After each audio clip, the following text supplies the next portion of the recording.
Ассаляму алейкум ва рахматуллахи ва баракатух. Мухаррам айы мұсылманша жыл басы. Ислам жыл санауы хижра жыл санауы деп аталады. Себебі бұл жыл санау хижрадан пайғамбарымыздың оған Алланың салауаты мен сәлемі болсын Меккеден Мәдинаға қоныс аударуынан басталады. Одан ерте заманда арабтарда нақтылы жыл санау жүйесі болмады. Олар белгілі бір датаны сол уақытта болған уақиғалармен байланыстырып есте сақтады. Мысалы, Эфиоп патшасы Абраханың пілмен жарақтанған әскерімен Мекке шаһарына жасаған шабуылына орай сол жылды піл уақиғасы жылы деп атады. Пайғамбар, оған Алланың салауаты мен сәлемі болсын, нақ сол піл жылы Меккеде дүниеге келген. Әділетті халифа Омар ибн Хаттабтың, оған Алла разы болсын, кезінде мұсылман мемлекетінің шарт арабына жіберілген ресми хаттардың айы күні тарихы туралы қателіктер орын алады. Хижраның 17-ші жылы Омар ибн Хаттаб, оған Алла разы болсын, Басра қаласының әкімі Әбу Мұса әл-Ашғариге, оған Алла разы болсын, хат жазады. Хат Шағбан айында жазылған. Әбу Мұса, оған Алла разы болсын, Омарға, оған Алла разы болсын, былайша жауап хат жазады. Сіздің Шағбан айында жазған хатыңызды алдым. Алайда оның үстіндегі жылғы Шағбан айы ма, әлде өткен жылғы Шағбан айы ма біле алмадым. Мұны оқыған Омардың, оған Алла разы болсын, бірегей жыл санауды бекітудің қажеттілігіне көзі жетеді. Сөйтіп көзі тірі сахабаларды жинап алып, осы мәселені талқыға салады. Бұл хижрамен есептегенде 17-ші жылдың Жумада ахир айының 20-сы күні болатын.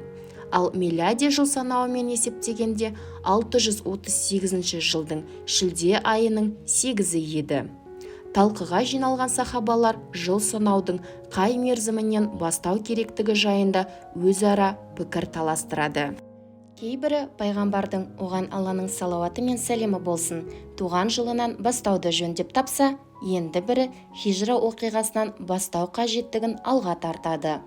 Өйткені хижраның уақыты сахабалардың бәріне мағлұм мерзім еді. Ал пайғамбардың, оған Алланың салауаты мен сәлемі болсын, туған жылы, күні жайында оларда әртүрлі көзқараста болатын. Жыл санауды хижра оқиғасынан бастауды құптағандардың арасында Омар, Осман, Әлилер, оларға Алла разы болсын, болды. Ақырында халифа Омар, оған Алла разы болсын, хижра ақ пен қараның арасын ажыратты. Ендеше сол кезден бастайық. Бірінші айы Мухаррам болсын. Өйткені ол адамдардың қажылықтан қайтатын шағы деп кесінді шешімін айтады. Барлық сахабалар осы тоқтамды жөн деп табады. Ислам шариғатындағы ұлық ғибадат қажылықтың аяқталуымен хижра күнтізбесінің бір жылы қатталып тарих қойнауына кетеді. Қасиетті қажылық айларынан соң мұсылман күнтізбесінде жаңа жыл басталады. Яғни келесі Мухаррам айының кіруімен жаңа парағы ашылады. Осылайша мұсылман баласының жылы ғибадатпен оған қатысты мейрам айымен қорытындыланады. Әрі нақ осы қажылық айында Алла тағала мұсылмандар үшін нығметін тәмәндағанын жеткізіп былай деген: бүгін мен сендердің діндеріңді кемеліне жеткіздім.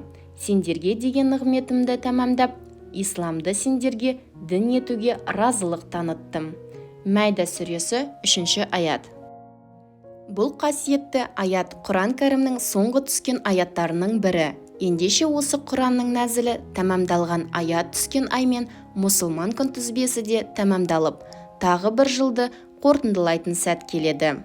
Саудагерлер, кәсіп иелері мал мүліктерінің бір жылғы есеп қисабын, кіріс шығысын есептеп, зекет беретін мөлшерін анықтауға кіріседі. Шариғат шартында хижра күнтізбесімен толық бір жыл иелікте болған нисап мөлшеріндегі мал мүліктен 2,5% зекет шығару парыз. Қорыта айтқанда, әрбір мұсылманның тіршілігі нақ осы хижра күнтізбесімен тығыз байланысты. Қазақ халқының тарихы да әу баста хижра жыл санауымен есептелген еді. Дәстүрлі діни шаралар, тарихи оқиғалар, көне ескерткіштердегі даталар осы күнтізбемен есептелген. Кейіннен милади жыл санауы басымдылық алып, бұл күнтізбе ұмыт болды. Алайда дін қайраткерлері хижра күнтізбесін ешқашан естен шығармаған.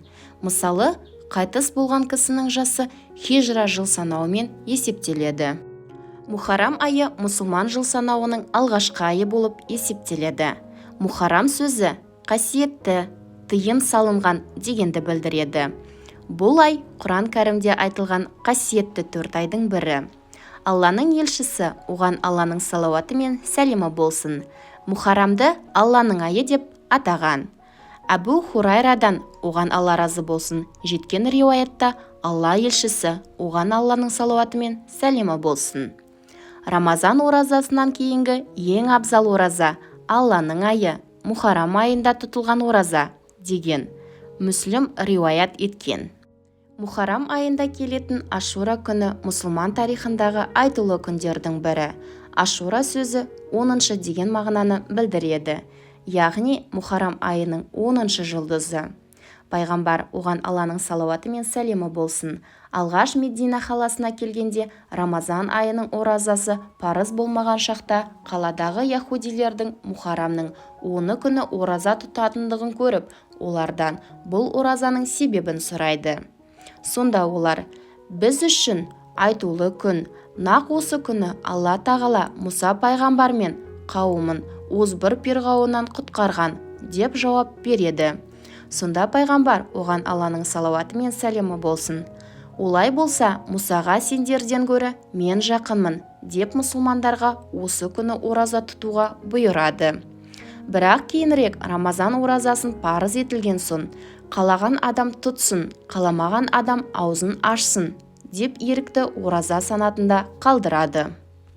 Әбу Қатада, оған Алла разы болсын, жеткізген хадисте адамдар пайғамбардан, оған Алланың салауаты мен сәлемі болсын, Ашура күнінің оразасы туралы сұрағанда, ол: оған Алланың салауаты мен сәлемі болсын, өткен жылдың күнә қателіктерін өшіреді деген Мүслім риуаят еткен.